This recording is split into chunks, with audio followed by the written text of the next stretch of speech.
আব্বুজি এই ওষুধগুলো খেইলি? ওষুধ খেয়ে কি আর হবে রে মা, আমার সময় তো প্রায় শেষের দিকে। আব্বু আপনি কি বলছেন? জমিদার বাবু ভালো আছেন? মমিন এসেছো? আমি তোমার কথাই ভাবছিলাম। দাও আমার বৌমাকে সব বুঝিয়ে দাও। আপনার শ্বশুরে যা স্থাবর অস্থাবর যত সয় সম্পত্তি ছিল সমস্ত আপনার নামে লিখে দিয়েছি। জমিদার বাবু এখানে একটা সই করে দিন। হ্যাঁ দাও।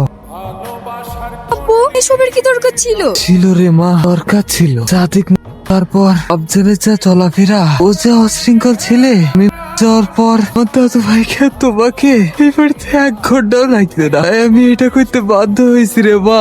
আব্বা তুমি এত বড় অন্য কাজটা করতে পারলে? আমি তোমার ছেলে নয়, তোমার ছোট ছেলে আছে বলে এতগুলো সয় সম্পত্তি একটা পর মেয়ের নামে লিখে দিলে। তুই কাকে পর বলছিস? ও তো আমার মেয়ের মতো, ও আছে বলে এই জমিদারিটা টিকে আছে। আগে তো চলাফেরাটা ঠিক কর, তারপরে জমি নিতে আসিস। ঠিক আছে, তোমার বৌমা যে জমিদারি কতদিন আগলে রাখে সেটাও আমি দেখছি। এ তুই কি বললি?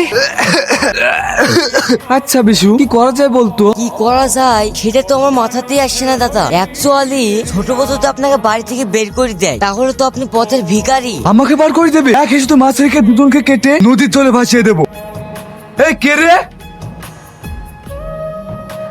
ধরে কে? বাইরে নিয়ে চল। এই কি করছে? ছেড়ে দেন আমাকে। এই যা, দলিলপত্র যা আছে সব বের করে নিয়ে আয়। দে আগুন ধরিয়ে দে।